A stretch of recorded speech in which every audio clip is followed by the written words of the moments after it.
Hello and welcome to another edition of Craig's Critique. The film in question that I'll be reviewing regarding the cinema release is Boyhood. It's kind of a cheat because it did come out last year, came out August in the UK last year, but it has been re-released to coincide obviously with the awards season. And I didn't see it the first time round. I've took my chance this time, so this is now going to be my review for it. So, Boyhood. Richard Linklater is the director, and he's one who's no stranger to coming of age films, given his previous track record including Dazed and Confused. Really, it's a great film, and in some kind of way, School of Rock is kind of a coming of age film in the sense that the adult character grows up later in life rather than he has already. But with Boyhood, this is pretty much the ultimate coming of age film. What the actual film entails is that Linklater has filmed the progression of a young boy, also his sister and parents, over a 12-year period that culminates in the young boy's high school graduation. And that information alone should make you sit up and take notice. What Linklater has effectively done, he has, for 12 years, gone back every year, filmed a couple of scenes with a set of actors, and has just progressed them, pretty much. And it's really interesting because you effectively watch these children and parents evolve and grow. And it's a scenario I don't think really any of us have ever seen before. So it's fascinating just from that perspective alone. I'll just quote a little bit of dialogue that comes towards the end of the film from not Rosanna Arquette, Patricia Arquette's character, who's the mum in this film. Her son's about to graduate. I just quote the thing. It is that all there is? I thought there would be more. She raises that towards the end of the film. Like I said, her son's about to leave home. It's a poignant moment for her, and it seems all too real in the sense of the greater world.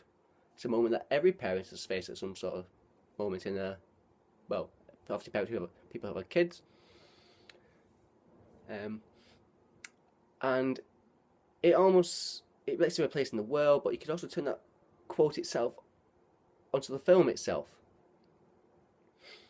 In a sense that I'd read a bit of a critical consensus regarding this film, regarding the emotional journey that would be involved.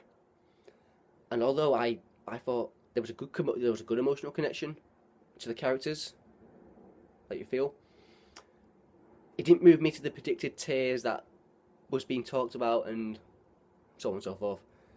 But don't let that be a negative. In fact, it's not a negative because I don't cry at many films. It takes something major to make me cry at films. But yeah, just a little thing I thought I'd point out. Because of the way it's filmed as well, because you effectively, particularly the two child actors, Lorelei Linklater is actually, obviously, well, by the name alone, is the daughter of the director, so she was readily available, it's fair to say. And because you're watching them grow up, these two children, you're sensing how can I put this? Great moments of real life acting that can be seen from the child actors, from their own experiences that they were experiencing probably at that time in their lives. And one little bit I'll point out in terms of scene appears in the form of what could be a predictable discussion about the use of contraception. That Ethan Hawke's character, who's the father in this film of these two children, manages to bring a different angle to. Definitely not an angle I've seen before in the way it's presented and dealt with that situation. Really interesting. And Lorelei Linklater's responses and almost embarrassment to the questions are one of those natural. Well, I say natural acting, but is it acting? It just seems real. It's real acting in a sense. I don't think that makes any sense whatsoever, but it just seemed real. And another scene that particularly stood out for me was the scene where Ethan Hawke's father character is asking his children. He only sees them on like a fortnightly basis about their respective weeks, but he's getting stock answers from them because they don't want to open up to him because they only see their dad every 2 weeks. And he's not happy with the situation, so he stops the car and constructively asks them not to do that, here's my fortnightly dad's visit routine, which becomes a chore for the kids. And he gets out, they give out some better responses. It's a really interesting way of parenting, and it was a really interesting moment, because I thought that also felt very real. Yes, what else can I say about this film, other than, due to the fact that it's filmed over 12 years, is just a fascinating film to watch. And I think, to be honest, the best compliment I can pay the film is that it's the sort of film that other directors wish they had the time, effort, and patience and backing to make themselves. I don't think there's anything I could say better than that, and I think Linklater has made something of considerable worth here. Stick it out. It's 2 hours and 40 minutes, but it's 2 hours and 40 minutes of seeing yourself in child characters, and even part of, in some sort in you can see those your parents in the parent characters. It is all about real life, and yeah, there we go. Like I say, I don't think you can do any better than that. So Boyhood, it's a great film, worthy of all the awards nominations. So we'll see how it does at the Oscars and the BAFTAs and so on and so forth. So yeah, so we'll now move on to It Is Beverly Hills Cop. Is our classic film of the week.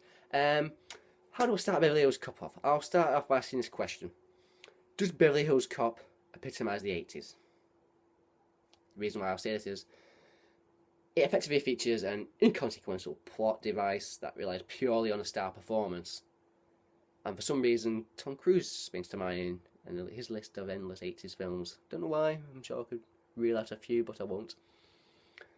The villain is as predictable as you'd expect, an affluent upper-class Hollywood criminal businessman who sneers his way completely through the film. So there's not much ingenuity going on in that sense of the film. But what does it feature? It features an iconic performance from Eddie Murphy. A punchy pop soundtrack, completely 80s. And an infamous main character theme song, Axel F, which was obviously before it was ruined by that damn crazy frog. I mean, I'm just getting depressed thinking about that right now. But I suppose when I refer to Eddie Murphy's iconic star-making turn, I sort of, in a decade, it was a decade of star-making turns. Tom Cruise, Bruce Willis, lots of people coming to the fore, but it obviously happens every decade.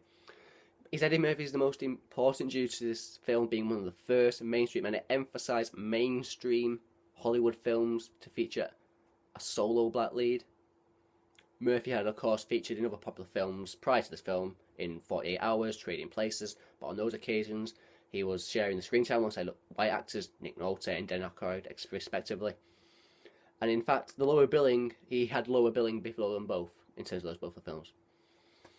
So I think that that piece of information alone is also significant. Regardless of some of the qualities of the film, it is a significant moment. And after this film, Eddie Murphy was a headliner from there on in. And that's a trend-setting moment. That's a trend-setting moment in film history. It does feature, obviously, many 80s cliche. I mean, this film is produced by Bruckheimer, and you know from the off it is produced by Bruckheimer. It starts off with a car chase that opens proceedings, but it's almost like Bruckheimer is just getting his fingers wet in terms of his acting. Not his acting. His producing an influence on films. It's almost like it's like Bruckheimer light at this moment, if you will. So yeah, Bruckheimer is so 80s. One thing I will point out that's very good about the film is that one piece of good work. It's kind of generally known that this film was actually made for Sylvester Stallone originally, and Eddie Murphy came on board 2 weeks before, and massive rewrites were had. One piece of good work. Sorry, I apologise. Was not to force any kind of romantic entanglement between Axel Foley, obviously who's Eddie Murphy, and the only other female character called Jenny in the film, who's his friend in the film. Usually in this sort of dynamic, a romantic entanglement is a cliche, but it's well considered here and wasn't pursued by the makers, where they felt it could have been the ultimate cliche, like I just said before. Yeah, so there's positives, negatives, there's iconic moments, there's inconsequential moments. It's not a classic film, in my opinion. It's a classic performance. Many films can do that. Murphy makes it work. That is what happens here. Murphy makes this film work. It's purely down to his wit and his humour. Because it's not quite sure whether he wants to be a complete cop comedy. Because obviously you got two entertaining supporting actors in John Ashton and Judge Reinhold who help him out. Entertaining they are, but there's also a bit of seriousness to it as well. So they're not quite sure what sort of dynamic they're going for. But it's an interesting watch. Like I say, it's in a classic performance rather than a classic film. So yeah, there we go, Beverly Hills Cop. And I'm going to leave it on that moment. I'm not quite sure what I'll be reviewing next week. There's a few films on the agenda. It's going to be either Foxcatcher, Kingsman, or Whiplash. So there's many a film to have a look at there. And I'm not sure what classic film it may be Donnie Darko. We'll see about that. But yeah, I thank you again for watching my review. And I hope you enjoyed it. And I hope to see you again next week. Thank you very much.